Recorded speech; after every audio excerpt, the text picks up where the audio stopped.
Handa na ba ang inyong mga puso para sa isang kwentong susubok sa inyong pananaw tungkol sa pag-ibig at pagtitiwala? Halina't samahan ninyo ako sa isang paglalakbay na magpapakita kung paano ang isang pusong winasak ay maaaring muling mabuo sa paraang hindi natin inaasahan. Sabi nila, ang pinakamatinding sakit ay hindi nagmumula sa kaaway, kundi sa taong akala mo'y iyong kakampi habang buhay. Paano kung ang pag-ibig na inakala mong iyong kaligtasan ay siya palang iyong magiging kapahamakan? Isang matalim na kirot ang biglang bumaon sa tagiliran ni Hiraya. Tila isang patalim na walang awang humiwa sa kanyang laman. Napapikit siya ng mariin. Ang mga daliri ay humigpit sa pagkakahawak sa malambot na kumot na bumabalot sa kanyang payat na katawan. Ito na naman ang sakit na paalala ng kanyang karamdaman. Ngunit sa loob ng 3 taon, natutunan na niyang tiisin ito. Natutunan niyang ngumiti sa kabila nito dahil meron siyang radya. Ang kanyang radya. Dahan-dahan niyang iminulat ang mga mata at pinagmasdan ng silid. Malawak ito at marangya. Ngunit para sa kanya, isa lamang itong ginintuang hawla. Ang tanging nagbibigay kulay sa kulungang ito ay ang pagmamahal ni Raja. Ang kanyang tingin ay napunta sa kanyang kaliwang kamay, sa makinang na diamanteng singsing na nakasuot sa kanyang daliri. Isang pangako, isang pangarap. Naalala niya ang araw na isinuot iyon ni Raja sa kanya, sa ilalim ng kalangitang puno ng bituin. Pakasalan mo ako, Hiraya. Bulong nito noon, ang mga matay nagniningning higit pa sa diamante. Hayaan mong alagaan kita habang buhay. Habang buhay. Isang salitang kay sarap pakinggan, ngunit para kay Hiraya, ito'y isang hiram na panahon lamang. Ngunit sapat na. Ang bawat araw na kasama niya si Raja ay isang biyaya. Ang bawat halik at yakap nito ang kanyang lakas. Si Raja ang kanyang himala. Muling sumidhi ang sakit, mas matindi kaysa kanina. Kailangan niya ng gamot. Pinilit niyang bumangon. Ang bawat galaw ay isang pakikipaglaban sa sariling katawan. Dahan-dahan, humakbang siya palabas ng silid.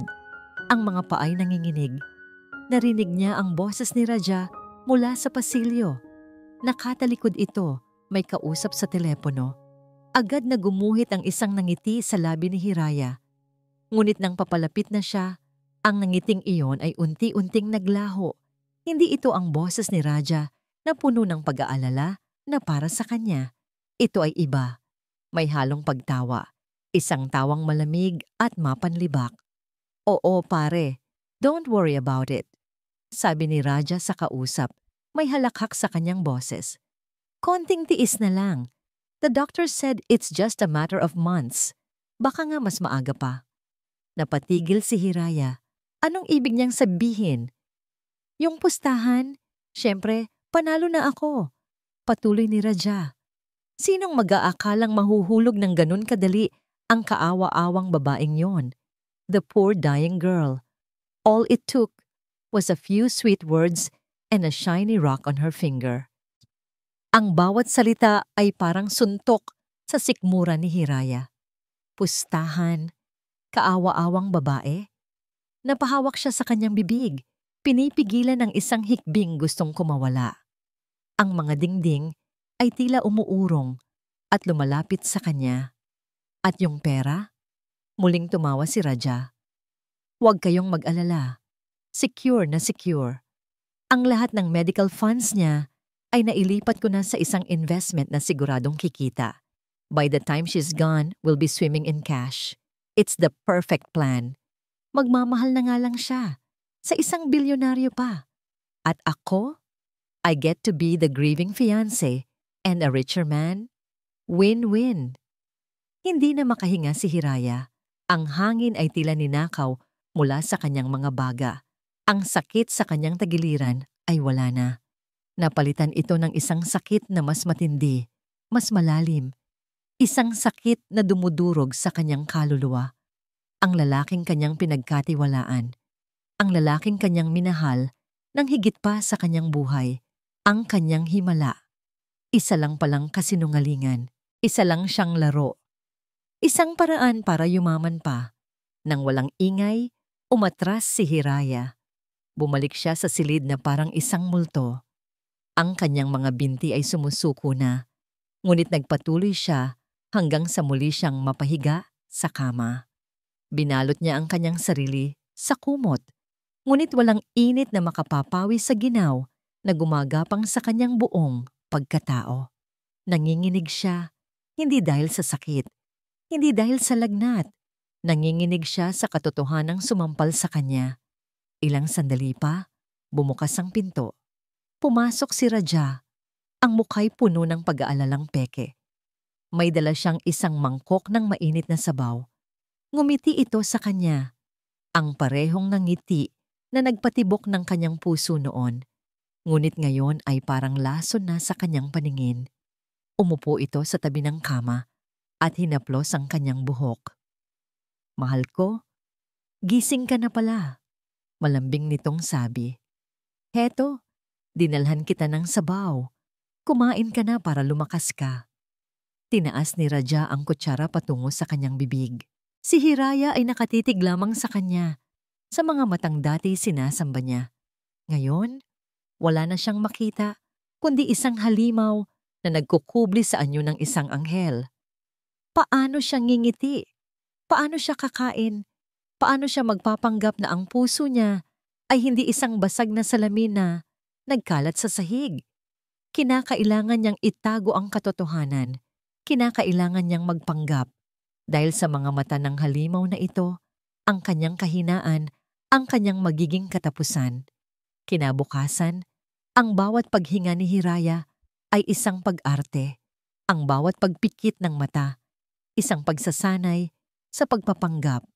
Nagkunwari siyang mas mahina pa kaysa dati. Ang lagnat ay mas mataas. Ang boses ay halos hindi na marinig. Ito ang tanging paraan para makaiwas sa mga haplos ni Raja na ngayon ay parang apoy na pumapaso sa kanyang balat. "Mahal ko, heto na ang lugaw mo," sabi ni Raja. Umupo sa gilid ng kama. Ang boses niya'y puno pa rin ng malambing na pag-aalala. "Isang napakagaling na aktor. Siniguro kong malambot at mainit para sa'yo." Itinaas niya ang kutsara. Ang amoy ng lugaw na dati nagbibigay ginhawa kay Hiraya ay parang amoy na ng lason. Pinilit niyang ibuka ang kanyang bibig. Ngunit nang dumampi ang pagkain sa kanyang dila, pakiramdam niya'y kumakain siya ng abo. Ang bawat butil ay tila maliit na piraso ng kasinungalingan. Umiling siya at marahang itinulak ang kamay ni Raja. Wala akong gana," halos pabulong niyang sabi. Masama pa rin ang pakiramdam ko. Nakita niya ang bahagyang pagkunot ng noo ni Raja, hindi dahil sa pag-aalala, kundi sa bahagyang inis na mabilis din nitong tinago. "Sige, mahal ko, magpahinga ka lang. Dito lang ako sa tabi mo." Ngunit hindi ito nanatili. May mga tawag na kailangang sagutin, mga negosyong kailangang asikasuhin. At sa sandaling lumabas si Raja ng silid, ang maskara ni Hiraya ay bumagsak. Yumakap siya sa kanyang mga tuhod. Ang mga luhang kanina pa niya pinipigilan ay malayang dumaloy. Ang katahimikan ng malawak na silid ay nakabibingi. Ang bawat mamahaling gamit sa paligid ay tila nangungutya sa kanyang katangahan. 3 taon. Ibinigay niya ang lahat sa loob ng 3 taon. Ang kanyang tiwala, ang kanyang puso, ang kanyang huling hibla ng pag-asa. At lahat ng iyon ay isang pustahan lamang. Isang tanong ang paulit-ulit na umalingaw-ngaw sa kanyang isipan. Paano na? Hihintayin na lang ba niyang malagot ang kanyang hininga habang ang lalaking dumurog sa kanya ay naghihintay na bilangin ang perang makukuha mula sa kanyang pagkamatay? Hindi. Hindi maaari. Sa gitna ng kanyang pagtangis, naabot niya ang kanyang tablet sa side table. Nanginginig ang mga daliri habang binubuksan niya ito. Ano ang hinahanap niya? Kahit siya ay hindi sigurado. Isang himala? Isang pagtakas? Tinipa niya sa search bar ang mga salitang desperado. bagong buhay, pagtakas sa sakit, pag-asa sa dulo. Mga walang katuturang salita, ngunit ito ang sigaw ng kanyang kaluluwa. At doon, sa ilalim ng mga resultang medikal, may isang maliit na artikulo na nakaagaw ng kanyang pansin. Project Kalinaw, isang sulyap sa hinaharap ng medisina. Binuksan niya ito. Ito ay tungkol sa isang experimental na programa ng isang pribadong institusyon, ang Kalinaw Medical Institute. Cryogenic suspension. Ang pagyayelo sa katawan ng isang pasyenteng may malubhang karamdaman sa pag-asang sa hinaharap, mayroon ng lunas na matutuklasan. Isang baliw na ideya, isang suntok sa buwan. Ngunit para kay Hiraya, na nasa dulo na ng bangin, ito ay hindi kabaliwan. Ito ay isang lubid. Mabilis niyang hinanap ang contact number ng institusyon. Tumingin siya sa pinto. Tinitiyak na sarado ito. Nagtalukbong siya ng kumot. Ang tablet ang tanging liwanag sa kanyang madilim na mundo. Nanginginig niyang pinindot ang call button. Kalinaw Medical Institute, good morning. Sagot ng isang profesional na boses sa kabilang linya. Gusto kong malaman ang tungkol sa Project Kalinaw? Bulong ni Hiraya, ang boses ay nanginginig at halos hindi marinig. Ang bawat salita ay isang panganib. Ang bawat segundo ay isang pagkakataon na maaaring may makarinig sa kanya. Ngunit nagpatuloy siya. Ginamit niya ang natitirang lakas para itanong ang lahat ng kailangan niyang malaman. Ang proseso, ang panganib, ang bayad. Kinagabihan, habang si Raja ay nasa isang importanteng business dinner, isang babaeng nakaunipormeng puti ang dumating. Isang kinatawan mula sa Kalinaw Institute. Sa dilim ng kanyang silid, ipinaliwanag ng babae ang lahat. Miss Monteverde, kailangan ninyong maintindihan na ito ay highly experimental. Walang garantiya ng tagumpay, sabi ng babae. Ang boses ay kalmado at direkta. Maaaring hindi ka na magising. Mas mabuti pa yon kaysa manatili dito. Sagot ni Hiraya. Ang determinasyon ay mas matatag na ngayon kaysa sa kanyang nanginginig na kamay. Inilatag ng babae ang mga dokumento sa ibabaw ng kanyang kama. Gamit ang perang naipon niya, bago pa niya makilala si Raja, ang tanging bagay na tunay na sa kanya, pumayag si Hiraya. Ang kanyang pirma sa kontrata ay hindi perpekto, ngunit ito ang pinakamatapang na bagay na ginawa niya sa kanyang buong buhay. Ang huling bahagi ng plano, ang pinakamahirap, ang pagsisinungaling sa harap ni Raja. Kinausap niya ito, kinabukasan. Raja, simula niya, pinipilit na maging mahina at maramdamin. May huling-hiling sana ako. Agad na lumapit si Raja. Ang mukha'y nagpapakita ng perpektong pag-aalala. Ano yon? Mahal ko? Kahit ano, ibibigay ko. May nalaman akong isang special care center sa isang malayong probinsya. Tahimik daw doon. Gusto ko sanang doon gugulin ang mga natitira kong araw ng payapa. Nakita ni Hiraya ang kislap sa mga mata ni Raja. Isang kislap ng tagumpay, isang kislap ng ginhawa. Ang kanyang pag-alis ay magpapadali sa lahat para dito.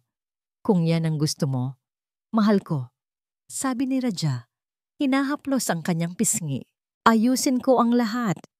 At inayos nga niya. Isang ambulansya ang dumating kinabukasan para ilipat siya. Habang nakahiga siya sa loob ng sasakyan, dumaan ito sa malaking tarangkahan ng mansyon.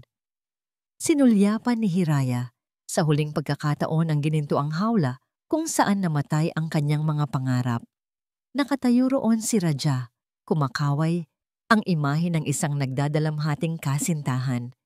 Nang tuluyan ng lumayo ang ambulansya, ipinikit ni Hiraya ang kanyang mga mata. Isang butil ng luha ang gumulong sa kanyang pisngi. Hindi ito luha ng kalungkutan. Ito ay luha ng paglaya. Ang nakaraan ay naiwan na niya. Ang hinaharap ay isang mahabang pagtulog. Hawak ni Dr. Luntian Alcacid ang isang manipis na folder. Sa labas, nakasulat ang pangalan, Hiraya Monteverde, Sa loob, naroon ang datos ng isang buhay na malapit ng magwakas. Stage 4 adenocarcinoma, life expectancy less than 6 months. Napabuntong hininga siya habang nakatanaw sa bintana ng kanyang opisina. Mula roon, kitang-kita niya ang hardin ng Kalinaw Medical Institute. Isang lugar na puno ng buhay, isang malaking kabalintunaan sa ginagawa nila sa loob ng gusaling ito. Ito ang ika-17 kaso ng Project Kalinaw. 16 na pasyente ang nauna. Lahat sila'y mahimbing na natutulog sa kanilang mga cryogenic pod, naghihintay ng isang bukas na hindi tiyak. At ngayon, si Hiraya Monteverde, binasa niya muli ang mga detalye. Isang batang babae, 26 na taong gulang pa lamang. Mayaman, may kasintahan. Sa papel, ang buhay niya ay perpekto, maliban sa isang sentensyang kamatayan na nakasulat sa kanyang mga selula. May kung anong kumirot sa puso ni Luntian, isang bahid ng awa marahil, ngunit mabilis niya itong iwinaksi. Sa kanyang propesyon, ang emosyon ay isang balakid. Ang kailangan niya ay datos, siyensya, at katumpakan. Si Hiraya Monteverde ay hindi isang babaeng may malungkot na kwento. Siya ay subject number 17. Sir, aalis na po ang ambulansya para sunduin ang pasyente. Sabi ng kanyang assistant sa intercom. Tumango siya. I'm on my way. Isinara niya ang folder. Oras na para magtrabaho. Oras na para patulugin ang isa na namang pangarap. Ang Kalinaw Medical Institute ay kabaligtaran ng mansyon ni Raja. Kung ang mansyon ay puno ng maiinit na kulay at naglalakihang palamuti, ang instituto ay nakakasilaw sa puti.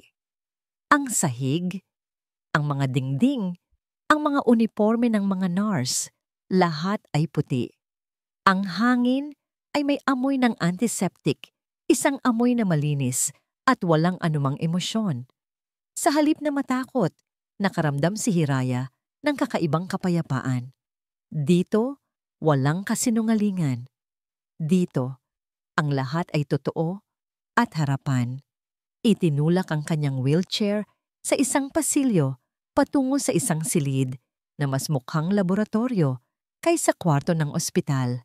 Sa gitna nito ay isang malaking kapsula na gawa sa metal at salamin. Ito na siguro iyon, ang kanyang magiging higaan, ang kanyang magiging libingan, o ang kanyang duyan patungo sa bagong buhay. Isang lalaking matangkad at seryoso ang muka ang sumalubong sa kanya. Nakasuot ito ng puting lab coat at ang mga mata sa likod ng kanyang salamin ay matalas at mapanuri. Miss Monteverde, ako si Dr. Luntian Alcacid. Pagpapakilala nito. Ang boses niya ay kalmado, walang bahid ng anumang emosyon, tulad ng buong paligid. Handa ka na ba? Walang pag-aalinlangang tumango si Hiraya. Ipinaliwanag ni Dr. Alcacid ang proseso sa paraang direkta at siyentipiko. Walang mga salitang pampalubag loob. Walang mga pangakong walang basihan. Tanging ang malamig na katotohanan ng kung ano ang mangyayari sa kanyang katawan. Habang nagsasalita ito, nakatitig lamang si Hiraya sa kanyang mga mata. Sa kabila ng seryosong anyo, nakita niya ang pagod sa mga ito. Ang pagod ng isang taong pasan ang napakaraming pag-asa at kabiguan. Nang matapos itong magpaliwanag, isang tanong na lamang ang natitira sa isip ni Hiraya. Isang tanong na kailangan niyang marinig ang sagot bago siya tuluyang pumikit. Doktor, mahina niyang sabi. Ang boses ay bahagyang nanginginig. May pag-asa pa ba? Natigilan si Dr. Alcacid. Sa isang saglit nakita ni Hiraya ang pagbabago sa mga mata nito. Ang propesyonal na pader ay tila nagkaroon ng siwang, ngunit mabilis din itong naglaho. Ang trabaho ko, Miss Monteverde, ay bigyan ka ng oras. Sagot nito. Kung paano mo gagamitin ang oras na yon, iyan ang pag-asa. Sapat na ang sagot na yon para kay Hiraya. Tinulungan siya ng mga nurse na humiga sa loob ng cryogenic pod. Malamig ang ibabaw nito. Sa itaas, nakita niya ang sariling refleksyon sa salamin. Isang mukhang payat, maputla, ngunit sa mga matay may determinasyon. Magsisimula na tayo. anunsyo ni Dr. Alcacid. Ipinikit ni Hiraya ang kanyang mga mata. Naramdaman niya ang pagpasok ng malamig na singaw sa loob ng pod. Gumapang ito sa kanyang mga paa, paakyat sa kanyang mga binti, hanggang sa balutin ng kanyang buong katawan.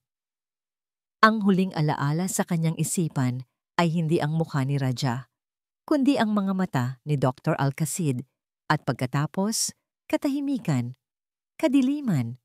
Sa labas ng salamin ng pod, ang mga panahon ay nagdaan. Ang mga dahon sa hardin ay naging dilaw, nalagas, at muling sumibol. Ang ulan ay bumuhos, ang araw ay sumikat. Ang niebe, sa mga balita mula sa ibang bansa, ay bumagsak. Lumipas ang Pasko, Bagong Taon, at mga kaarawan na walang nagdiriwang. 1 taon, 2, 3. Para kay Hiraya, lahat ng iyon ay isang iglap lamang. Sa loob ng control room, isang ilaw sa monitor ang tahimik na kumukurap sa loob ng 3 taon. Kulay pula ito, isang simbolo ng paghihintay. Ngunit isang araw, sa isang ordinaryong umaga, may nangyaring hindi ordinaryo. Isang beep ang umalingaw-ngaw sa tahimik na laboratorio. Sa monitor na nakakonekta sa pod ni Hiraya, isang mensahe ang lumitaw. Subject H. Monteverde. Status: stable. Duration: 3 years, 0 months, 0 days. At pagkatapos, ang ilaw na pula ay biglang nag-iba ng kulay. Naging berde ito. Isang boses. Mula sa computer system, ang marahang nagsalita. Ang tunog nito'y pumuno sa buong silid. Awakening sequence initiated. Walang liwanag, walang tunog, walang sakit. Ito ang unang napagtanto ni Hiraya. Ang kawalan ng sakit. Sa loob ng napakatagal na panahon, ang sakit ay naging kasama niya sa bawat paghinga, isang aninong hindi siya nilulubayan. Ngunit ngayon, wala ito. Pagkatapos ay dumating ang mga sensasyon. Una, ang init. Isang malambot na init na bumabalot sa kanyang buong katawan. Parang yakap ng isang kumot na isinuklob sa kanya pagkatapos ng isang mahabang paglalakbay sa gitna ng malamig na ulan. Pangalawa, ang tunog. Isang mahinang beep, beep, beep, na paulit-ulit, mapayapa. At isang boses ng babae, malumanay at umaawit ng isang hindi pamilyar na himig. Dahan-dahan, sinubukan niyang imulat ang kanyang mga mata. Mabigat ang kanyang mga talukap, tila nakadikit ang mga ito. Ngunit nagpumilit siya hanggang sa isang manipis na siwang ang nabuo. Malabo ang lahat, isang mundo ng puti at mga hugis na gumagalaw. Gising na siya. Narinig niyang sabi ng malumanay na boses. Doktor, gising na po ang pasyente. Naramdaman ni Hiraya ang isang kamay na marahang humaplos sa kanyang noo. Miss Monteverde, Hiraya, naririnig mo ba ako? Pinilit niyang tumango, ngunit tanging isang bahagyang paggalaw lamang ng kanyang ulo ang nagawa niya. Huwag mong pilitin, sabi ng boses.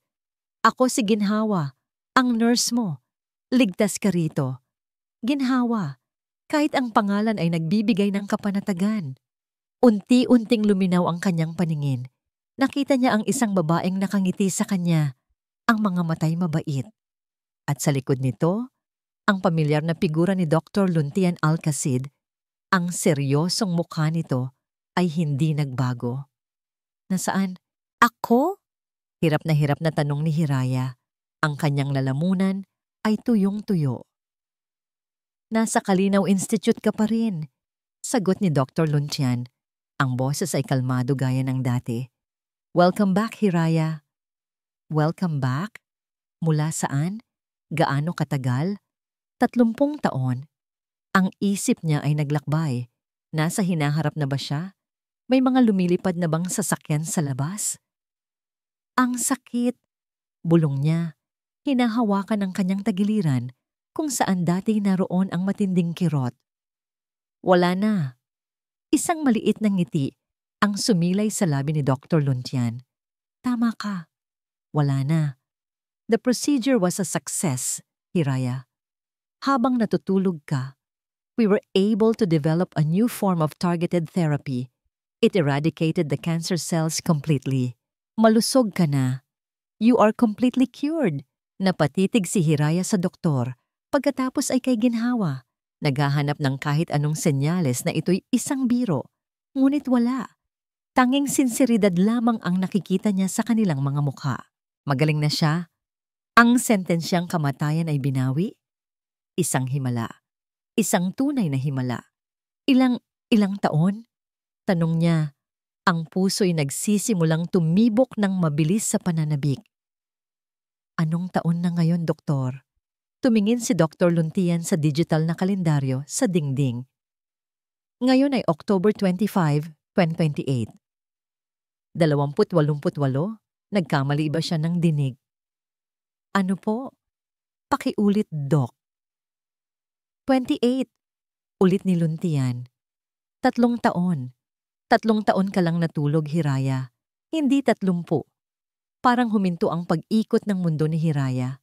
3 taon? Hindi 30? Paanong nangyari iyon? Ang buong plano niya ay batay sa isang mahabang paglipas ng panahon. Ang pag-asang sa kanyang paggising, ang lahat ng sakit ay isang malayong alaala na lamang at ang mga taong nanakit sa kanya ay parte na ng kasaysayan. 3 taon lang? Ulit niya. Ang boses ay puno ng hindi makapaniwalang pagtataka. Tinulungan siya ni Ginhawa na dahan-dahang umupo. Isang malaking breakthrough sa teknolohiya, Hiraya, higit pa sa inaasahan ng lahat. Sa tulong ni Dr. Luntian at Ginhawa, sinubukan ni Hiraya na tumayo. Inaasahan niyang manghihina ang kanyang mga tuhod, ngunit hindi. Naramdaman niya ang sahig, matatag sa ilalim ng kanyang mga paa. Humakbang siya. 1, 2, 3. Naramdaman niya ang lakas sa kanyang mga binti, isang lakas na matagal na niyang kinalimutan. Huminga siya ng malalim, isang buo at malinis na paghinga, walang kasamang sakit. Isang tawa ang kumawala sa kanyang mga labi, isang tawa na may kasamang luha. Buhay siya, tunay siyang buhay at malusog. Niyakap niya si Ginhawa. Pagkatapos ay si Dr. Luntian.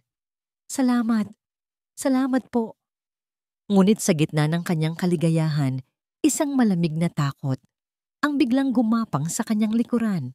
3 taon. Kung 3 taon lang ang lumipas, ibig sabihin, ang ngiti sa kanyang muka ay dahan-dahang naglaho. Ang lakas sa kanyang mga binti ay biglang nanghina. Napahawak siya sa braso ni Ginhawa para suportahan ang sarili. Si Raja. Nandyan pa rin siya. Hindi siya isang matandang lalaki na pinagsisisihan ang nakaraan. Bata pa rin siya. Malakas, mayaman, at nasa labas lang, sa parehong mundo, sa parehong panahon. Ang kanyang bangungot ay hindi pa tapos. Hiraya, ayos ka lang? Tanong ni Ginhawa. Napansin ang biglaang pagbabago sa kanya. Hindi siya makasagot. Ang kanyang isip ay napuno ng isang nakakabininging tanong. Alam ba niya?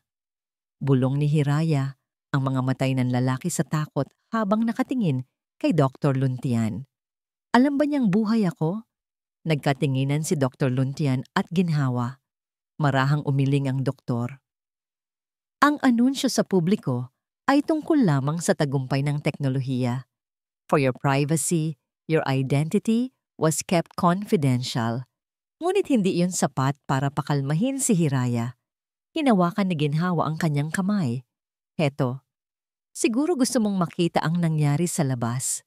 Iniabot ni Ginhawa ang isang tablet. Nanginginig ang mga kamay ni Hiraya habang tinatanggap ito. Sa isang iglap, nag-alinlangan siya. Gusto ba talaga niyang malaman? Ngunit kailangan niya. Binuksan niya ang browser. Ang kanyang mga daliri ay tila may sariling isip habang tinitipa ang isang pangalan sa search bar. Isang pangalan na minsan ay musika sa kanyang pandinig, ngunit ngayoy isang sumpa. Rajahzamora. Pinindot niya ang enter. Sumalubong sa kanya ang daan-daang mga artikulo at litrato. Ngunit isang artikulo ang nangibabaw sa lahat. May petsang ilang buwan lamang ang nakalipas. Ang headline, Billionaire Raja Zamora remembers late fiancé on her birthday. At sa ilalim nito isang litrato. Si Raja, nakatayo sa isang entablado, ang mukha ay puno ng kalungkutan. At sa likod niya, sa isang malaking screen, ay isang larawan. Isang larawan niya, si Hiraya Monteverde, nakangiti. Ang champagne ay dumaloy na parang tubig sa marangyang charity ball. Ang mga mamahaling pabango ay nagahalo sa hangin, kasama ng mga halakhak at bulungan tungkol sa negosyo at kapangyarihan. At sa gitna ng lahat ng ito, si Raja Zamora ay nakatayo na, parang isang hari sa kanyang kaharian. Isang matamis na ngiti ang laging nakapinta sa kanyang mga labi, ngunit hindi ito umaabot sa kanyang mga mata. Ang kanyang mga mata ay abala. Pinagmamasdan ng bawat galaw, tinatantiya ang halaga ng bawat panauhin. Naghahanap ng mga bagong oportunidad. Mr. Zamora, you look dashing as always. Bati ng isang matandang senador, kasama ang kanyang anak na babae na hindi maalis ang tingin kay Raja. Senator, magalang na sagot ni Raja, bahagyang itinataas ang kanyang kopita. You're too kind, but please call me Raja. Lumapit ang anak ng senador. I just want to say, Mr. Zamora, Raja, I truly admire your strength to go through such a tragedy and still be this inspiring. Iyon na naman, ang trahedya, ang kanyang alas. Ang kwento ng kanyang namayapang kasintahan na si Hirya. 3 taon na ang lumipas, ngunit ito pa rin ang pinakamabisa niyang sandata. Ito ang nagbibigay sa kanya ng imahe ng isang lalaking marunong magmahal ng totoo, isang lalaking malalim at hindi lang puro yaman. Ito ang panangga niya laban sa mga babaeng naghahabol sa kanya. Ngumiti siya nang may perpektong halo ng kalungkutan at pasasalamat. Thank you for your kind words. Hindi madali, pero alam kong iyon ang gugustuhin ni Hiraya. Ang magpatuloy ako. Isang napakagandang kasinungalingan. Napakabisa pa rin. Nagpaalam siya sa mag-ama at nagtungo sa isang mas tahimik na bahagi ng balkonahe. Habang tinitingnan niya ang mga ilaw ng Ciudad de Esperanza sa ibaba, isang pakiramdam ng pagkabagot ang gumapang sa kanya. Nanalo na siya. Sa laro ng pera, sa laro ng kapangyarihan, maging sa laro ng pag-ibig, kahit peke. Ngunit bakit parang may kulang? Ang kilig ng isang hamon, marahil. Biglang nag-vibrate ang kanyang telepono. Isang hindi rehistradong numero. Karaniwan, hindi niya ito sasagutin. Ngunit may kung anong nag-udyok sa kanya. Zamora speaking, sagot niya. Ang boses ay matigas at may awtoridad. Mr. Zamora, si Antonio po ito, yung private investigator ninyo. Kumunot ang noo ni Raja. 3 taon na niyang hindi nakakausap ang taong ito. Ang taong inupahan niya noon para kumpirmahin ang pagpanaw ni Hiraya sa isang liblib na paggamutan. Isang madaling trabaho. Kumuha ng pekeng death certificate, magkalat ng ilang salita sa mga tamang tao. Tapos, anong kailangan mo? Tanong ni Raja, naiirita. Sir, may importante po akong sasabihin. Tungkol po ito sa Kalinaw Medical Institute. Anong meron dyan? Naglabas po sila ng anunsyo. Isang malaking medical breakthrough daw. May pasyente silang napagaling mula sa stage 4 cancer matapos ang 3 taon sa cryogenic suspension. Natahimik si Raja. Isang malamig na kaba ang biglang gumapang sa kanyang dibdib. So, anong pakialam ko dyan? Sir, yung mga detalyeng binigay nila. Babae, 29 na taong gulang ngayon. Pumasok sa programa 3 taon na ang nakalipas. Sir, lahat po ng detalye. Tumutugma kay Hiraya Monteverde. Ang kopita ng champagne sa kamay ni Raja ay tila nagyelo. Ang ingay mula sa party ay biglang nawala. Tanging ang mga salita ng investigador ang umuulit-ulit sa kanyang isipan. Tumutugma kay Hiraya Monteverde. Hindi. Imposible. Nagkakamali ka lang, mariing sabi ni Raja. Ngunit ang sarili niyang boses ay may bahid ng pag-aalinlangan. Sir, may video po ng press conference. Hindi pinakita ang mukha ng pasyente, pero isend mo sa akin. Ngayon din. Utos ni Raja, bago biglang ibaba ang telepono. Ilang segundo lang, isang link ang dumating sa kanyang telepono. Nanginginig ang kamay niya habang pinipindot ito. Isang video ang lumabas. Si Dr. Luntian Alcacid, isang pangalang hindi pamilyar sa kanya, ang nagsasalita. Pinakinggan niya ang bawat salita, ang bawat detalye. Stage 4 adenocarcinoma, 3 taon, isang himala. Ang perpektong nadangiti ni Raja ay tuluyang nabura sa kanyang mukha. Napalitan ito ng isang maskara, ng pagkabigla, at hindi makapaniwalang galit. Hindi ito galit dahil sa pag-aalala. Hindi ito galit dahil sa takot na mabisto ang kanyang mga kasinungalingan. Ito ay isang galit na mas malalim, isang galit na nag-ugat sa kanyang pagkatao. Ang laro, ang pustahan, ang kanyang perpektong plano. Paano nangyari ito? Dapat patay na siya.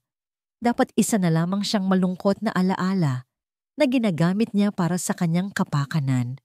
Buhay siya? Ang tanong ay sumabog sa kanyang isipan na parang isang bomba. Biglang nagkadurog-durog ang kopita sa kanyang kamay. Ang matatalim na bubog ay bumaon sa kanyang palad. Ngunit hindi niya ininda ang sakit. Ang tanging nararamdaman niya ay ang apoy ng kanyang galit. Isang galit na nagmula sa nasirang plano at sa nasaktang ego. May nakakita pala sa laro niya. At ang piyesang inakala niyang natanggal na sa chessboard ay biglang bumalik. Mabilis siyang tumalikod at naglakad pabalik sa party. Hindi pinapansin ang dugong tumutulo mula sa kanyang kamay. Kinuha niya ang kanyang telepono at tinawagan ang kanyang pinagkakatiwalaang assistant. Ang boses niya ay malamig at puno ng panganib. May ipapahanap ako sa'yo, isang babae, pasyente ng Kalinaw Medical Institute. Walang mukha, walang pangalan, pero alam kong mahahanap mo siya. Sir, anong impormasyon ang? Gamitin mo lahat ng koneksyon natin. Sigaw ni Raja, hindi na napigilan ang sarili. Alamin mo lahat tungkol sa babaeng yan. Gusto kong malaman kung nasaan siya ngayon. Ngayon na. Ibinaba niya ang tawag. Huminga siya ng malalim, pinipilit na pakalmahin ang sarili. Tumingin siya sa salamin at inayos ang kanyang damit. Ibinalik niya ang pekeng ngiti sa kanyang mga labi. Buhay ka pala, Hiraya. Tingnan natin kung hanggang kailan. Okay, Hira. Tandaan mo lang. Dahan-dahan sa pagbuhos. Hayaan mong dumaloy ang tubig sa kape. Huwag mong biglain. Tumango si Hiraya. Isang ngiti ang nasa kanyang labi. Hawak niya ang isang gooseneck kettle. Ang kanyang buong atensyon ay nakatuon sa paggawa ng isang perpektong pour-over coffee. Ang amoy ng bagong giling na kape ay pumuno sa hangin. Isang amoy na para sa kanya ay amoy ng isang bagong simula. 6 na buwan. 6 na buwan na ang lumipas mula nang magising siya. Sa tulong ni Dr. Luntian at ginhawa, unti-unti niyang binubuo muli ang kanyang buhay. Umupa siya ng isang maliit na apartment sa isang bahagi ng syudad na malayo sa dating mundo niya. Pinalitan niya ang kanyang pangalan sa Hira, isang mas maikli at mas simpleng bersyon ng kanyang nakaraan. At natagpuan niya ang trabahong ito sa Kapihan ng Pag-asa, isang maliit at tahimik na coffee shop na pag-aari ng isang matandang mag-asawa. Dito, hindi siya si Hiraya Monteverde, ang kaawa-awang may sakit. Dito, siya lang si Hira, ang baguhang barista na medyo clumsy pa pero laging nakangiti. Ayan, perfect. Puri ni Mang Tony, ang may-ari ng kapihan. Natututo ka na talaga, Hira. Salamat po, Mang Tony, sagot ni Hiraya. Ang puso niya'y puno ng simpleng kaligayahan. Ito ang buhay na pinangarap niya. Tahimik, Simple at tunay. Tumunog ang maliit na kampanilya sa pinto. Senyales na may bagong customer. Automatikong lumingon si Hiraya, isang handa ng nanangiti sa kanyang mga labi. "Good morning po. Welcome to Kapihan ng Pag-asa. Anong..." Ang mga salita ay natigil sa kanyang lalamunan. Ang nanangiti sa kanyang labi ay naglaho na parang bulang pinutok. Sa harap ng pinto, isang kotseng itim at makinang ang huminto. Isang kotseng alam na alam niya ang halaga. At mula rito, bumaba ang isang lalaki. Nakatayo ito roon. Suot ang isang mamahaling suit na tila hindi nababagay sa simpleng paligid ng kapihan. Ang buhok niya ay perpektong nakaayos. Ang kanyang tindig ay puno ng kapangyarihan at kumpiyansa. Hindi ito nagbago. Walang ipinagbago. Si Raja. Parang huminto ang oras sa loob ng kapihan. Ang mahinang jazz music na tumutugtog sa background ay tila nabingi. Ang usapan ng mga customer ay naglaho. Tanging ang malakas na pagtibok ng puso ni Hiraya ang kanyang naririnig. Natagpuan siya. Paano? Naglakad si Raja papasok. Ang kanyang mga mata ay hindi lumilingon sa iba. Nakatuon lamang ang mga ito kay Hiraya. Isang tingin na puno ng pagkabigla, hindi makapaniwala, at isang emosyong hindi matukoy ni Hiraya. Pagsisisi ba o pag-aari? Huminto ito sa harap mismo ng counter. Ilang pulgada na lang ang layo sa kanya. "Hiraya." Bulong nito. Ang boses ay garalgal. Tila nakakita ng isang multo. "Buhay ka." Isang malamig na kuryente ang gumapang sa buong katawan ni Hiraya. Ngunit ang takot na inaasahan niyang maramdaman ay napalitan ng isang bagay na iba. Isang malamig na galit. Ginamit niya ang galit na yon para patatagin ang kanyang sarili. Itinuwid niya ang kanyang likod at sinalubong ang tingin ni Raja. Ang kanyang boses ay kalmado at walang emosyon nang siya'y sumagot. "Patay na si Hiraya. Ako si Hira ngayon." Nakita niya ang sakit sa mga mata ni Raja. O marahil ay isa na namang magaling na pag-arte. "Hiraya, please. Hayaan mo akong magpaliwanag." "Walang dapat ipaliwanag," matigas niyang sabi. "Umalis ka na." "Hindi ako aalis hanggat hindi tayo nakakapag-usap." Humakbang pa ito papalapit. Automatikong umatras si Hiraya, ngunit ang likod niya ay tumama na sa coffee machine. Wala na siyang mapupuntahan. Bigla, isang boses ang pumagitna sa kanila. "I think the lady wants you to leave." Sabay silang napalingon ni Raja. Nakatayo roon si Dr. Luntian, may hawak na 2 tasa ng kape. Karaniwan itong dumadalaw tuwing umaga bago pumasok sa ospital. Ngayon, ang kalmadong mukha ng doktor ay may bahid ng pagbabanta. Inilapag ni Luntian ang mga tasa sa counter at marahang humakbang. Ipinoposisyon ang kanyang sarili sa pagitan ni Hiraya at Raja. Hindi siya kasing kisig ni Raja, ngunit ang kanyang presensya ay may bigat. Isang bigat na nagmumula sa tahimik na kumpiyansa. Tiningnan ni Raja si Luntian mula ulo hanggang paa. Isang mapanlibak na ngisi ang gumuhit sa kanyang labi. "At sino ka naman?" "Ako ang doktor niya," simpleng sagot ni Luntian. "At kaibigan. At sinasabi ko sa'yo, kailangan mo nang umalis." Ang tensyon sa pagitan ng 2 lalaki ay halos nahihipo. Isang labanan ng mga tingin. Ang mapagmataas na kapangyarihan laban sa tahimik na proteksyon. Sa huli, si Raja ang unang bumitaw. Muli siyang tumingin kay Hiraya, ang mga matay puno ng isang nagbabagang pangako. "Hindi pa tayo tapos, Hiraya," sabi niya. Ang bawat salita ay may diin. Hinding-hindi. Pagkatapos ay tumalikod na ito at naglakad palabas. Ang katahimikan na iniwan niya ay mas mabigat pa kaysa sa ingay ng kanyang pagdating. Nang makalabas na ang sasakyan ni Raja, doon palang bumigay ang lakas ni Hiraya.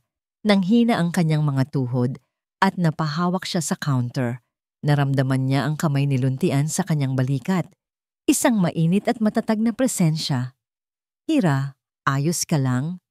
Malumanay na tanong nito. Hindi siya sumagot. Nanginginig siya, hindi na sa galit, kundi sa takot. Takot sa katotohanang ang nakaraan na pilit niyang tinatakbuhan ay natagpuan na siya. At sa pagkakataong ito, hindi niya alam kung paano pa muling tatakas. Ang katahimikan sa kapihan ng pag-asa ay hindi na nagtagal. Kinabukasan, isang malaking delivery truck ang huminto sa tapat. Ang iniluwan nito ay hindi supply ng kape, kundi isang bundok ng mga puting rosas, ang paborito niyang bulaklak noon. Sapat ang dami para punuin ang isang buong silid.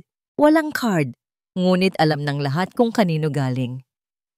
Hira, para sa'yo ba to lahat?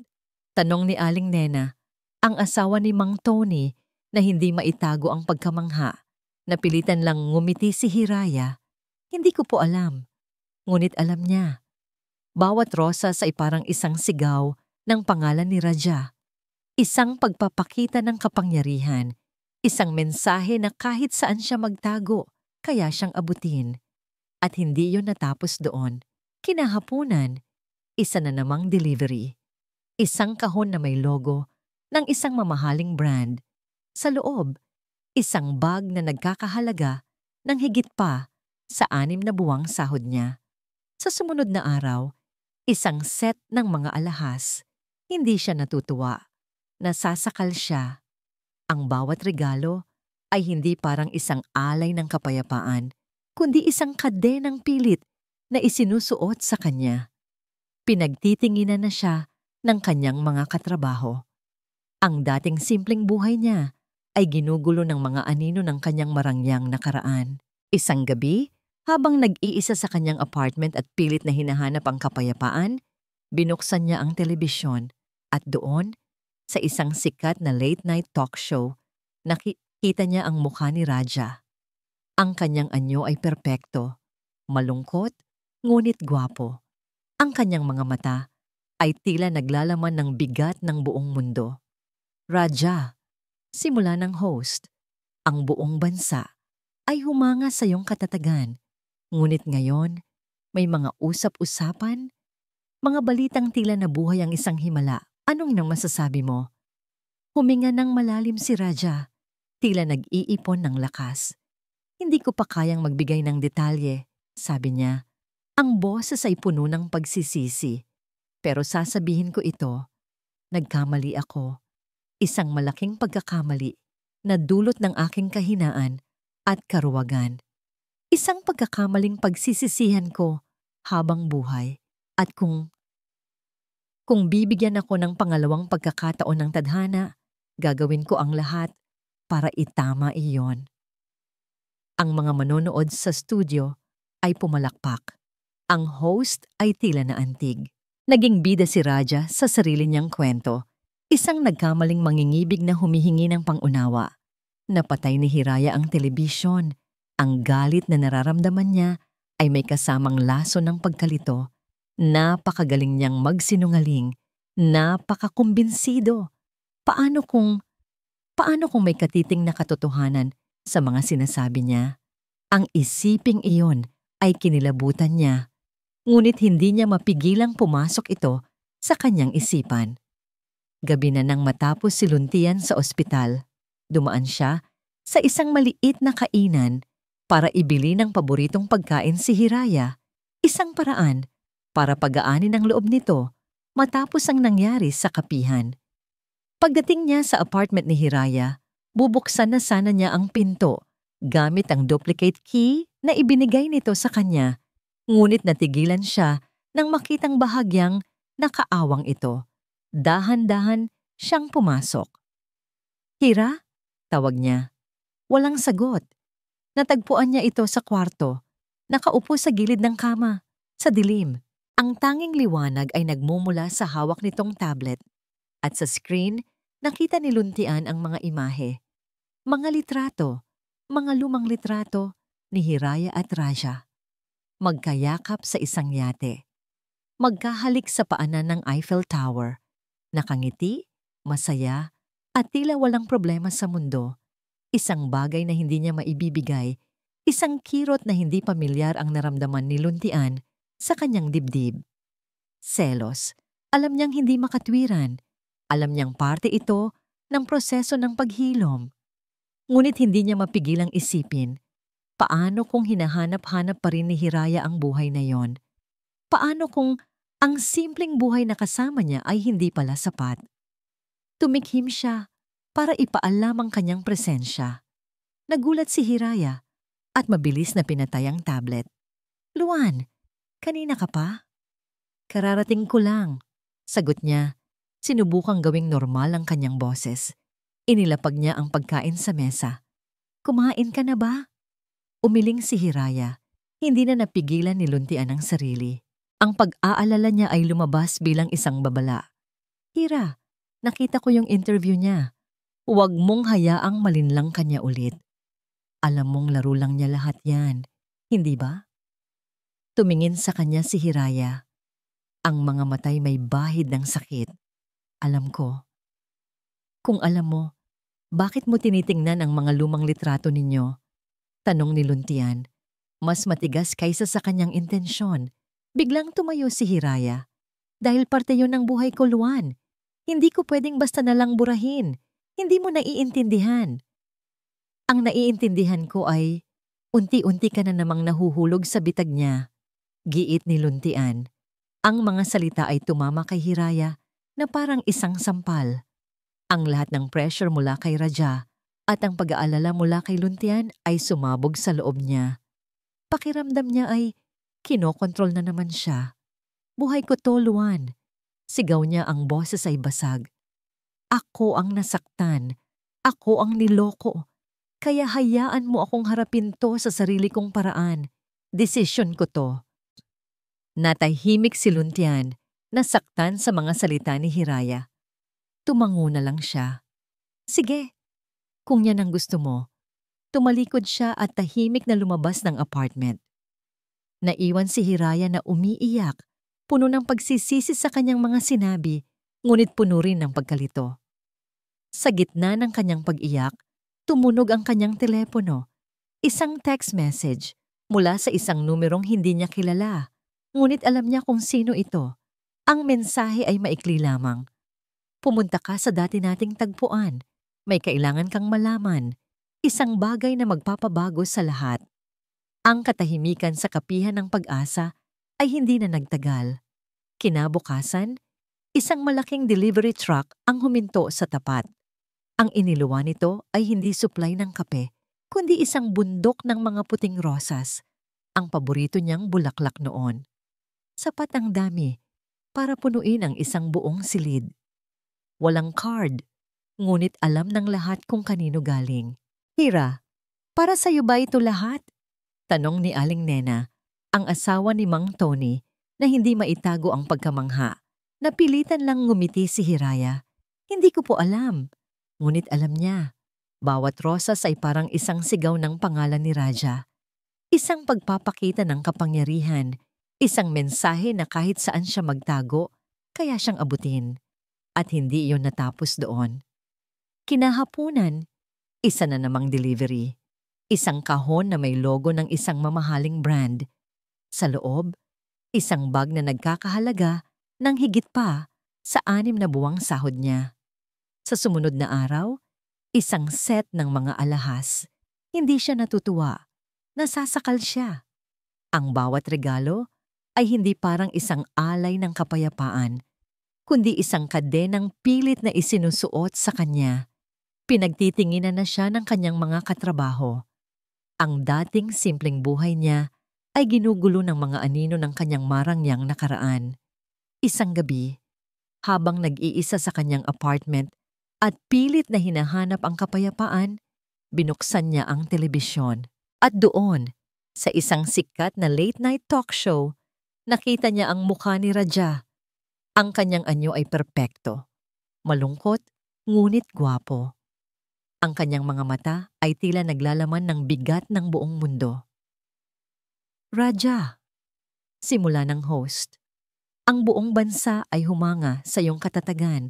Ngunit ngayon, may mga usap-usapan, mga balitang tila nabuhay ang isang himala. Anong masasabi mo?" Huminga ng malalim si Raja. Tila nag-iipon ng lakas. Hindi ko pa kayang magbigay ng detalye, sabi niya. Ang boses ay puno ng pagsisisi. Pero sasabihin ko ito. Nagkamali ako. Isang malaking pagkakamali na dulot ng aking kahinaan at karuwagan. Isang pagkakamaling pagsisisihan ko habang buhay. At kung bibigyan ako ng pangalawang pagkakataon ng tadhana, gagawin ko ang lahat para itama iyon. Ang mga manonood sa studio ay pumalakpak. Ang host ay tila naantig. Naging bida si Raja sa sarili niyang kwento. Isang nagkamaling mangingibig na humihingi ng pangunawa. Napatay ni Hiraya ang telebisyon. Ang galit na nararamdaman niya ay may kasamang laso ng pagkalito. Napakagaling niyang magsinungaling. Napakakumbinsido. Paano kung may katiting na katotohanan sa mga sinasabi niya? Ang isiping iyon ay kinilabutan niya, ngunit hindi niya mapigilang pumasok ito sa kanyang isipan. Gabi na nang matapos siluntian sa ospital, dumaan siya sa isang maliit na kainan para ibili ng paboritong pagkain si Hiraya. Isang paraan para pagaanin ang loob nito matapos ang nangyari sa kapihan. Pagdating niya sa apartment ni Hiraya, bubuksan na sana niya ang pinto gamit ang duplicate key na ibinigay nito sa kanya. Ngunit natigilan siya nang makitang bahagyang nakaawang ito. Dahan-dahan siyang pumasok. "Hira?" tawag niya. Walang sagot. Natagpuan niya ito sa kwarto, nakaupo sa gilid ng kama, sa dilim. Ang tanging liwanag ay nagmumula sa hawak nitong tablet. At sa screen, nakita ni Luntian ang mga imahe, mga litrato, mga lumang litrato ni Hiraya at Raja, magkayakap sa isang yate, magkahalik sa paanan ng Eiffel Tower, nakangiti, masaya, at tila walang problema sa mundo. Isang bagay na hindi niya maibibigay. Isang kirot na hindi pamilyar ang naramdaman ni Luntian sa kanyang dibdib.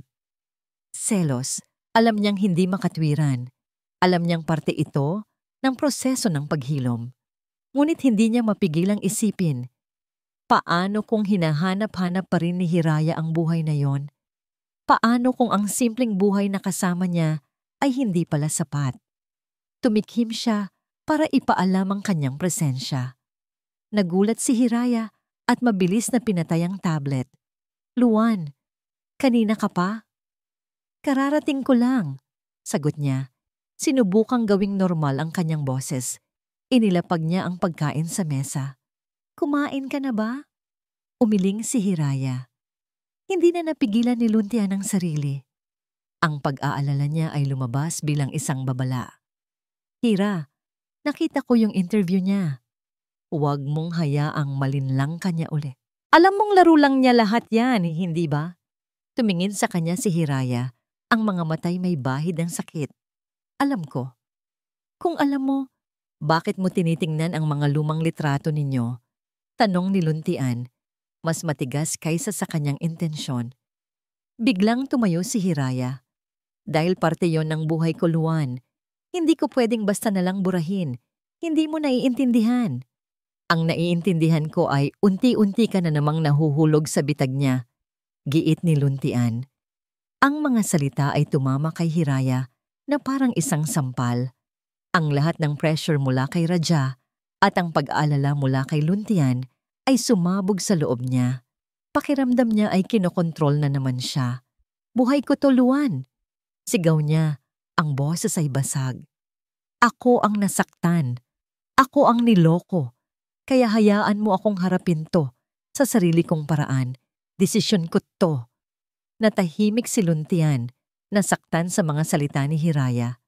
Tumango na lang siya. "Sige, kung yan ang gusto mo." Tumalikod siya at tahimik na lumabas ng apartment. Naiwan si Hiraya na umiiyak. Puno ng pagsisisi sa kanyang mga sinabi, ngunit puno rin ng pagkalito. Sa gitna ng kanyang pag-iyak, tumunog ang kanyang telepono. Isang text message. Mula sa isang numerong hindi niya kilala, ngunit alam niya kung sino ito. Ang mensahe ay maikli lamang. "Pumunta ka sa dati nating tagpuan. May kailangan kang malaman. Isang bagay na magpapabago sa lahat." Ang hangin mula sa dagat ay malamig at maalat. Ang tunog ng mga along humahampas sa dalampasigan ay dapat sana'y nakapagpapakalma. Ngunit para kay Hiraya, ang bawat alon ay tila bumubulong ng mga alaala. Nakatayo siya sa parke, sa tabi ng dagat, ang dati nilang tagpuan. Dito sila unang nag-date.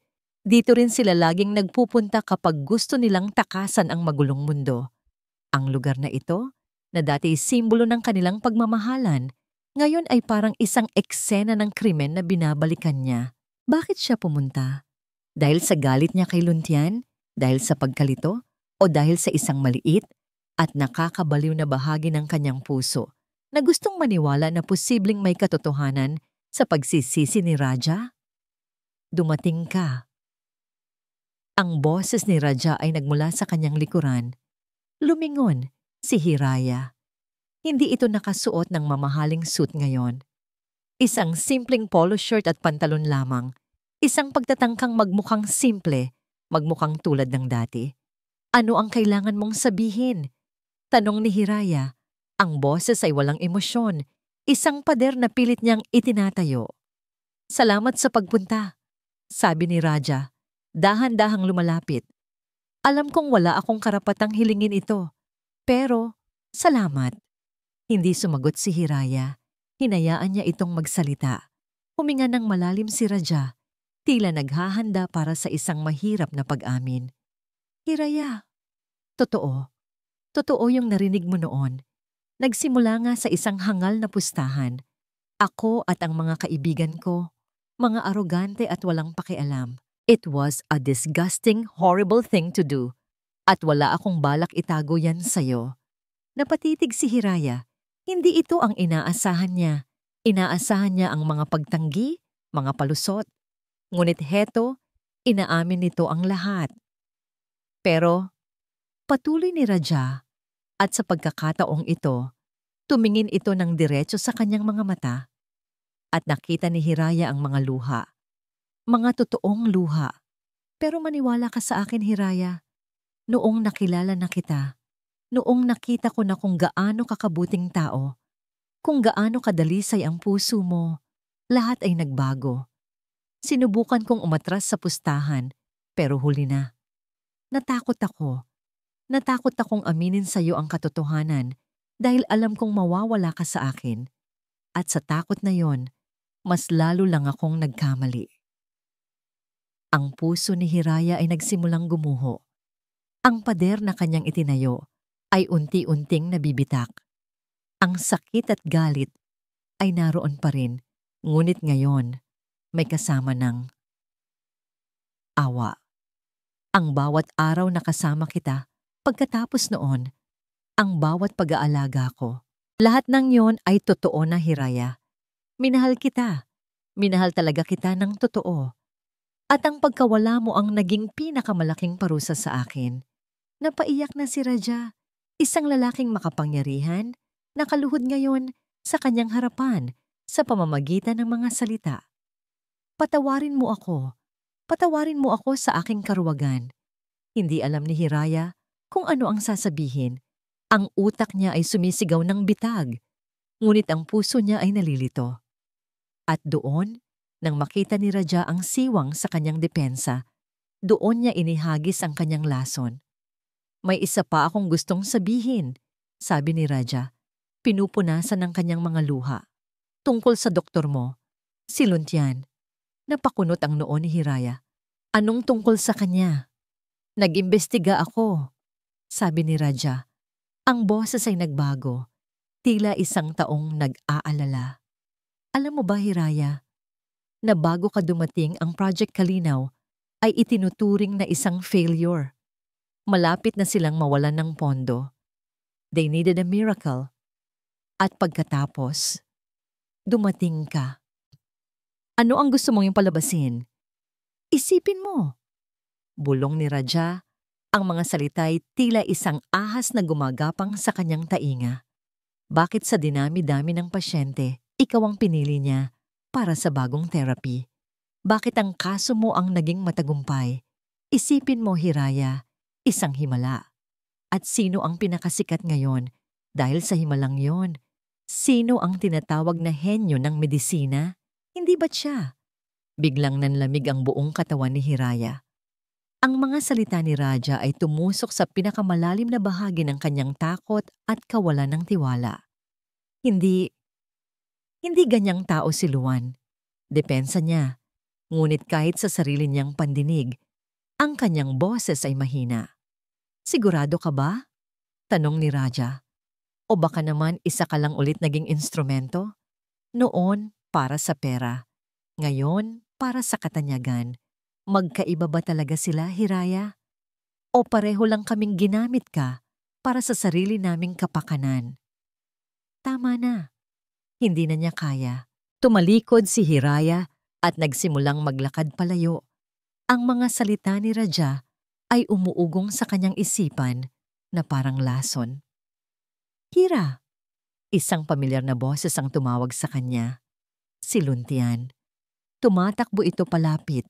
Ang muka'y puno ng pag-aalala. Siguro'y sinundan siya nito. Ngunit nang makita ni Hiraya ang mukha ni Luntian, ang nakita niya ay hindi na ang mukha ng kanyang tagapagligtas. Ang nakita niya ay ang mukha ng isang estranghero na may posibleng itinatagong motibo.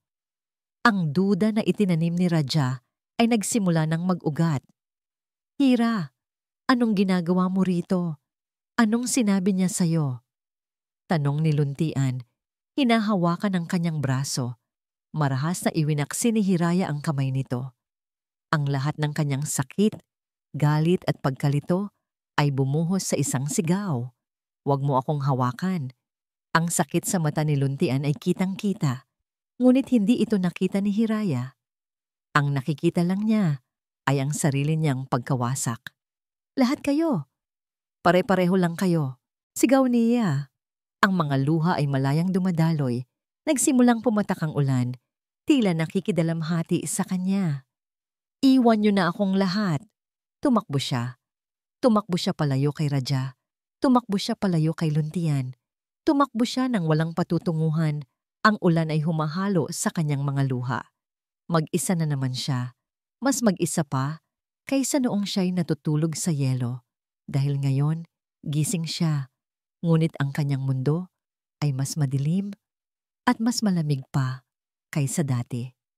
Wala na siyang mapagkakatiwalaan kahit ang sarili niya. 2 araw nang hindi nagpapakita si Hiraya sa trabaho. 2 araw na ring hindi niya sinasagot ang mga tawag at text ni Ginhawa. At 2 araw nang si Dr. Luntian Alcacid ay parang isang kaluluwang ligaw sa mga pasilyo ng Kalinaw Institute. Nakikita ni Ginhawa ang lahat. Nakikita niya ang sakit sa mga mata ni Luntian. Isang sakit na pilit nitong tinatago sa likod ng propesyonal na maskara. Nakikita niya ang pag-aalala nito sa tuwing titingnan nito ang kanyang telepono. Naghihintay ng isang sagot na hindi dumarating. Hindi na niya ito matiis. Hindi siya pwedeng tumayo lang sa gilid habang ang 2 taong mahalaga sa kanya ay unti-unting nawawasak. Alam niya kung sino ang may kagagawan ng lahat ng ito, si Raja Zamora. Isang desisyon ang nabuo sa kanyang isipan. Kung ang duda ang sandata ni Raja, ang katotohanan ang magiging panangga niya. Kinagabihan, pagkatapos ng kanyang duty, nagpunta si Ginhawa sa isang maliit at hindi kapansin-pansing bar sa kabilang bahagi ng lungsod. Doon, sa isang madilim na sulok, naghihintay ang isang babae. Si Marisa, isang dati niyang kaibigan mula sa kolehiyo na ngayon, ay nagtatrabaho bilang executive assistant sa Zamora Prime Holdings. Salamat sa pagpunta, Mars. Bungad ni Ginhawa pagkaupo niya. Ano ba tong biglaang meeting na to, Hawa? Delikado to para sa akin? Kinakabahang sabi ni Marisa. Palipat-lipat ang tingin sa paligid. Alam ko at pasensya na, sabi ni Ginhawa. Diretsong tumingin sa mga mata ng kaibigan. Pero kailangan ko ng tulong mo. Tungkol ito sa boss mo, si Raja Zamora, at tungkol sa dati niyang fiancé, si Hiraya. Nag-iba ang timpla ng mukha ni Marisa, isang halo ng awa at galit.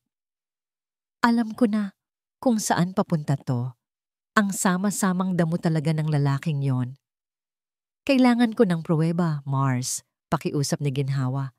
Alam kong may alam ka. Kahit ano. Isang email, isang dokumento, isang bagay na magpapatunay na hindi nagsisisi si Raja at niloloko niya lang ulit si Hiraya. Nag-alinlangan si Marisa. Hawa, trabaho ko ang nakataya rito. Isang buhay naman ang nakataya rito, Mars.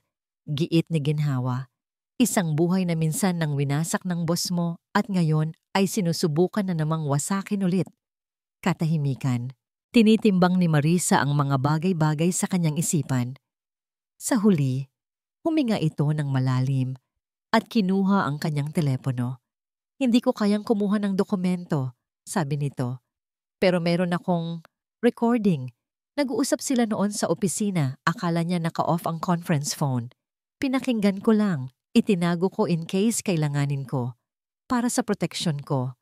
May pinindot si Marisa sa kanyang telepono at iniabot ito kay Ginhawa. Kasama ng isang maliit na USB flash drive. Nandyan sa USB ang kopya. Gamitin mo yan ng tama, Hawa. At pagkatapos nito, magkalimutan na tayo. Para sa kaligtasan nating dalawa.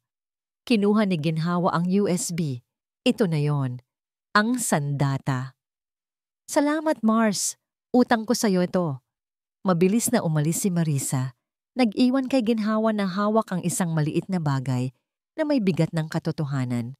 Ang apartment ni Hiraya ay naging isang kuweba. Ang mga kurtina ay laging sarado. Tinataboy ang sikat ng araw. Ang mga plato ay nakatambak sa lababo. Ang tanging kasama niya ay ang mga multo ng kanyang pagdududa. Paulit-ulit na naglalaro sa kanyang isipan ang mga sinabi ni Raja. Pareho lang kaming ginamit ka. Totoo ba?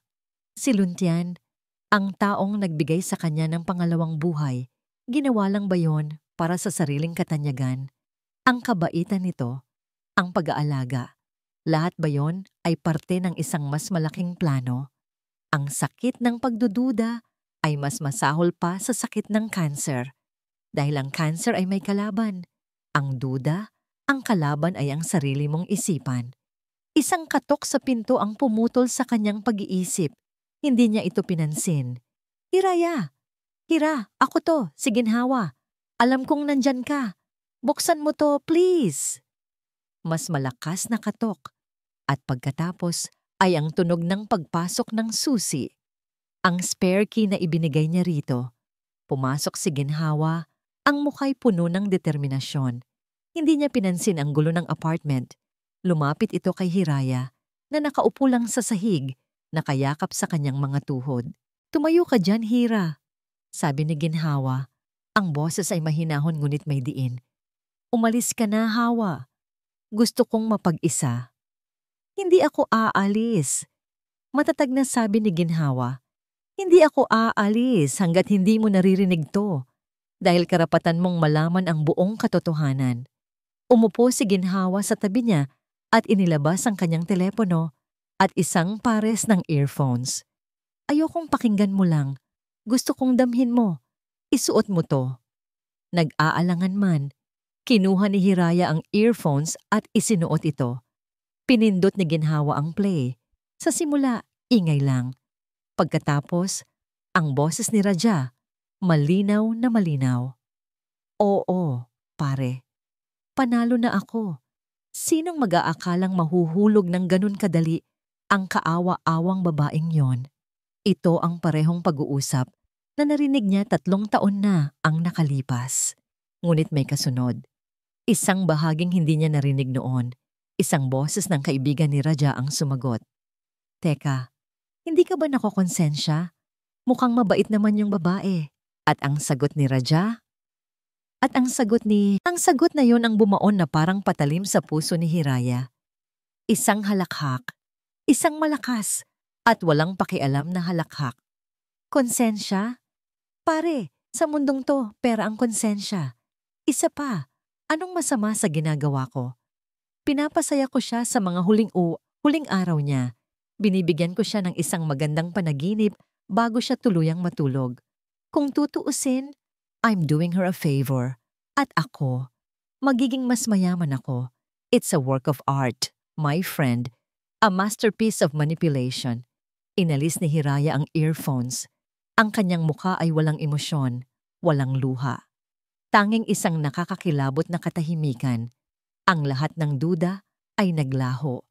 Ang lahat ng pagkalito ay nawala.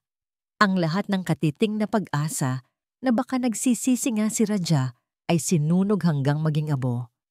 Ang natira na lamang ay ang hubad at pangit na katotohanan. Hindi siya minahal. Hindi siya pinahalagahan. Isa lamang siyang piyesa. Isang obra maestra ng manipulasyon. Dahan-dahang tumayo si Hiraya. Tumingin siya kay ginhawa. Ang mga matay hindi na puno ng kalituhan. Ang mga ito'y nagniningas ngayon sa isang malamig at matatag na apoy. Kinuha niya ang kanyang telepono. Hinanap niya ang numero ni Raja sa kanyang mga lumang kontak. Pinindot niya ang call button. Sinagot ito ni Raja sa unang ring. Hiraya, tumawag ka. Magkita tayo. Putol ni Hiraya. Ang kanyang boses ay matigas na parang bakal. Sa harap ng opisina mo, ngayon na. Ang toring salamin ng Zamora Prime Holdings ay tila isang dambuhalang sibat na nakaturo sa kalangitan. Dati, para kay Hiraya, ito ay simbolo ng kapangyarihan at mga pangarap ni Raja. Ngayon, isa na lamang itong monumento ng mga kasinungalingan. Nakatayo siya sa harap ng malaking entrance nito, sa gitna ng abalang sidewalk. Ang mga taong nagmamadali ay dumadaan sa kanyang tabi. Hindi alintana ang isang laban na malapit ng magwakas. Hindi nagtagal, isang pamilyar na itim na kotse ang huminto sa harap niya. Bumaba si Raja. Ang mukha niya ay naglalaman ng pag-asa. Lumapit ito sa kanya, isang ngiti ang namumuo sa labi. Hiraya, dumating ka. Ibig sabihin ba nito? Hindi na niya pinatapos ang sasabihin nito. Walang salita. Itinaas ni Hiraya ang kanyang telepono. Pinindot niya ang play.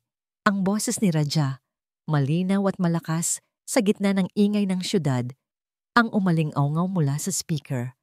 Konsensya, pare. Sa mundong to, pera ang konsensya. It's a work of art, my friend. A masterpiece of manipulation. Ang ngiti sa mukha ni Raja ay naglaho. Napalitan ito ng pagkabigla, pagkatapos ay ng pamumutla. Tumingin siya sa paligid. Ilang mga dumaraan ang napahinto. Ang atensyon ay naagaw ng eksena. Saan? Saan mo nakuha yan? Nauutal na tanong ni Raja. Sinusubukang abutin ang telepono. Umatras si Hiraya. Iniwas ang kamay nito. Hindi na mahalaga kung saan. Ang mahalaga, narinig ko na ang katotohanan. Hindi mula sa bibig mo na puno ng pagkukunwari, kundi mula mismo sa bibig mo nung hindi ka umaarte. Hiraya, let me explain. Explain what?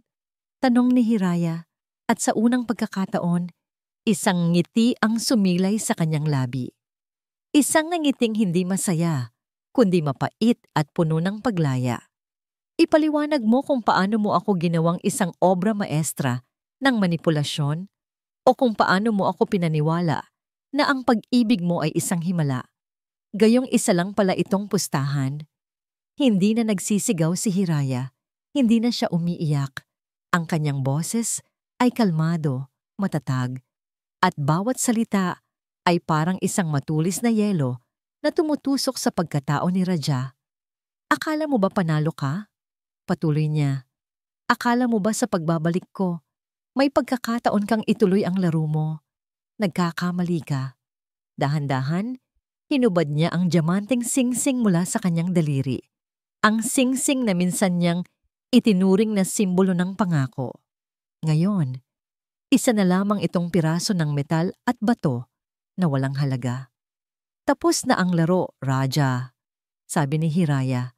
Ang mga matay matatag na nakatitig sa kanya. At sa larong ito, talo ka. Hindi dahil sa akin, kundi dahil sa sarili mo. Dahil hindi mo alam kung paano magmahal ng totoo. Hindi mo alam ang halaga ng isang puso. Ang alam mo lang ay ang halaga ng pera. Kinuha niya ang kamay ni Raja na ngayon ay nanlalamig at hindi makagalaw. Ipinatong niya ang singsing sa palad nito at isinara ang mga daliri nito. Iyan ang tropeyo mo. Isang paalala ng larong sinimulan mo at hindi mo kayang tapusin. Magsama kayo ng pera mo. Tumalikod si Hiraya. Hiraya, wait! Desperadong sigaw ni Raja. Please, nagbago na ako. Patawarin mo ako. Huminto si Hiraya sa paglakad, ngunit hindi siya lumingon. Pinapatawad kita, Raja. Sabi niya, sapat lang para marinig nito. Pinapatawad kita hindi para sa'yo, kundi para sa akin, para tuluyan na akong makalaya sa'yo. Pero ang pagpapatawad ay hindi nangangahulugan ng pangalawang pagkakataon. At naglakad na siya palayo. Bawat hakbang ay mas magaan kaysa sa nauna. Hindi niya na pinansin ang mga taong nakatingin. Hindi na niya pinansin ang lalaking naiwang nakatayo roon. Hawak ang isang singsing, habang ang kanyang perpektong mundo ay gumuho sa kanyang harapan. Nagpatuloy siya sa paglakad hanggang sa marating niya ang isang pamilyar na lugar. Ang Kalinaw Medical Institute. Natagpuan niya si Luntian sa hardin, nakaupo sa isang bench, nakatingin sa malayo. Tila pasan nito ang buong mundo. Dahan-dahan siyang lumapit. Naramdaman nito ang kanyang presensya at lumingon ito.